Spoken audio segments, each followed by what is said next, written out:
It's a snowy Sunday evening here in Korea. I'm Daniel Choy here to provide you with the latest. We begin with North Korea-related stories. North Korea's human rights record will likely be in the spotlight again this week as the UN prepares to consider a resolution on the issue. But Pyongyang's allies are concerned, as is an important anniversary just before the important vote. Our Myung-kil starts us off. The UN Security Council is likely to put North Korea's human rights record on its agenda this week.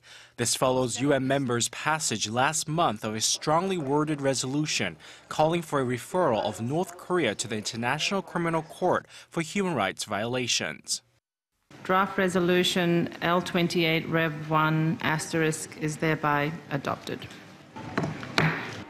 The draft resolution, which won the favor of 111 member states, will likely pass the UN General Assembly on December 18th. After that, the issue will be put on the Security Council agenda. If the Security Council adopts the resolution, Pyongyang could be referred to the ICC. But only the Security Council can refer cases to the ICC. That means the chances that Pyongyang will be referred are slim, as China and Russia, 2 of the 5 veto-holding permanent members, are expected to reject a referral. Earlier this month, 10 of the 15 council members signed a letter calling for the North Korean human rights issue to be placed on the Security Council agenda for debate. North Korea's allies, China and Russia, did not sign. We don't think the UN Security Council is the right place to discuss human rights problems. Referring human rights issues to the ICC won't solve any problems. One concern is that if the Security Council passes the resolution on December 18th, Pyongyang could respond with anger, as it did last month. In their attempts to eliminate the state and social system of the DPRK is compelling us not to refrain any further from conducting nuclear tests.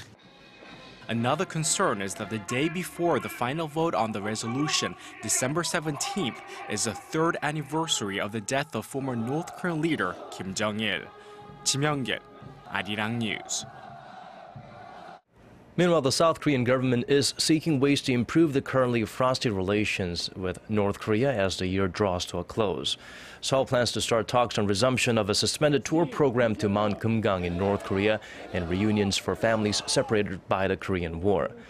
Meanwhile, a group of South Korean firms continues to call for a lifting of the so-called May 24th sanctions on North Korea, which has suspended all inter-Korean economic projects except the joint Kaesong industrial complex.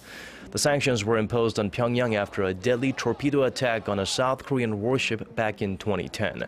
South Korean government officials have acknowledged that the May 24th sanctions acted as one of the biggest obstacles to mending ties with Seoul and Pyongyang. On to other stories. Oil prices continue to fall in Korea, giving those in the transport industry a reason to celebrate the good times. Unfortunately, it also means other industries aren't faring as well. Shin Se-min tells us more. Drivers have been happy lately, as the benchmark oil price has been on the decline, closing a little below $58 a barrel on Friday, a drop of 46% below its late June high for the year. Industries that rely on oil, like shipping and airlines, have been reaping the savings, as have businesses related to IT, like semiconductors and display panels. Low oil prices could eventually boost car sales, inducing more drivers to buy their own cars. In the U.S., the international oil price can be directly linked to the rising consumer spending, so businesses that export IT products and vehicles to the U.S. can expect some benefits. But not everyone is smiling. The refining industry is suffering, and the shipbuilding industry and domestic construction companies are seeing a drop in overseas orders. The drop in oil prices causes an increase in real income, eventually revitalizing consumption. But at a time when consumer sentiment is stagnant, the increase may not be directly related to consumption. The impact of the oil price drop on the Korean economy remains to be seen. Industry watchers say a strategy for making use of current oil prices is needed before oil prices bounce back up. Shin Se-min, Arirang News. Picking up and dropping trends as it comes and goes, and of course hunting for the right bargain. Koreans definitely have good shopping genes in them, and the mobile shopping industry in Korea is expected to expand in the coming year. According to a report released Sunday by a local investment firm, the volume of transactions in the domestic mobile shopping market is likely to exceed that of the online shopping market for the first time in the third quarter of next year by some $6.2 billion. The report says the mobile shopping market has increased in part because of greater accessibility and an increase in the purchasing power of women. Some of the more popular items purchased via mobile phone include child-related products and clothing and fashion items. The latest opinion polls show that Japan's ruling Liberal Democratic Party and its partner Komeito are poised for a landslide victory in a snap election called by Prime Minister Shinzo Abe. The vote follows Abe's decision last month to dissolve the House of Representatives and call for the election 2 years early. Abe has promoted his Abenomics as the best option for reviving Japan's slumping economy. The big question now is whether he will continue his right-leaning policies, from blatant denials of war crimes to the removal of a long-standing ban on collective self-defense. Japan's alarming rightward drift has led to chilly interactions with nearly all of its East Asian neighbors, which will affect the highly export-dependent economy in the long run. He has said it before, and he said it again on Saturday. Russia's Deputy Foreign Minister Sergei Ryabkov warned the U.S. that his country will fight back against any new American sanctions slapped on them over the Ukraine crisis. It did not, however, clarify what actions Russia would take against the new sanctions. The last time the Kremlin retaliated, it was by restricting food imports from Western countries, which proved to be detrimental to Russia's economy instead.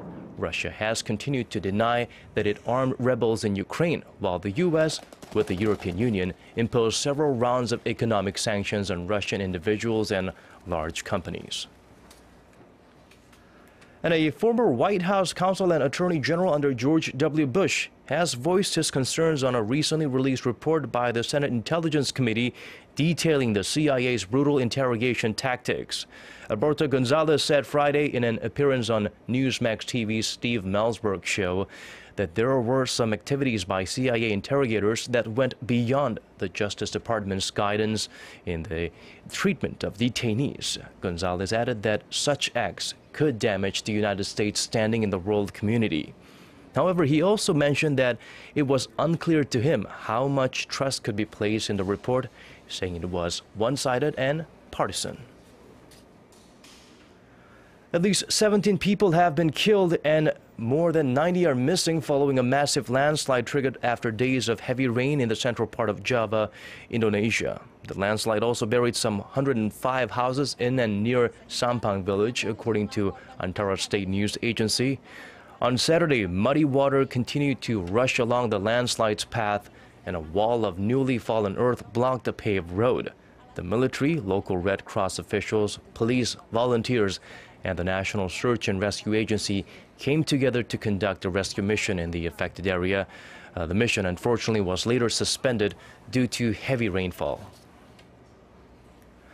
Moving on to other stories, Korean companies are seeking to tap into the Islamic market, which boasts a population of 1.6 billion. But obtaining halal certification is one hurdle they must jump over. Well, apparently it's not impossible, but difficult. A Korean cosmetics brand recently obtained it, leading the way for others to follow suit. Our Kim Min-ji explains further. Talent Cosmetic is the first Korean cosmetics brand to receive halal certification from the Malaysian government. That clears about 150 products in its lineup for sale in the country. The company, which uses popular K-pop groups to advertise its products, hopes this will allow it to gain better access to the $2 trillion Islamic market. In fact, many Korean companies have been eyeing Islamic nations as their next business stop. But entering comes with strings attached as they need to obtain halal certification to target the 1.6 billion Muslim population. Halal means permissible in Arabic and means that a product is approved for consumption or use under Islamic Sharia law. Simply put, a product cannot contain pork, alcohol, blood, or meat that wasn't butchered in God's name. So far, only a handful of Korean firms, including Pulmuone, have obtained necessary certification and entered countries like Malaysia and Indonesia. And Korean products overall remain relatively unknown to Muslim consumers. However, experts say Korean pop culture or Hallyu could help them gain a footing. Products without halal certification are being exported to Islamic nations, but obviously Muslims don't buy them. But when products have the certification, they become a preferred choice, and because of the growing popularity of Hallyu there, that will make Korean products more appealing. To take full advantage of this blue ocean market, the experts stress the company should also do more to offer halal-related goods and services in Korea to better cater to the growing local Muslim population and those who are visiting. Kim Min-ji, Arirang News. And now let's skip over to weather. If you're on the road in South Korea, brace yourself for some icy, slippery conditions. Plus, the snow is expected to continue on Monday evening in the central region with sub-zero temperatures as the mercury plummets to minus 12 degrees Celsius, so dress warm. And now let's check out the weather conditions in other parts of our world.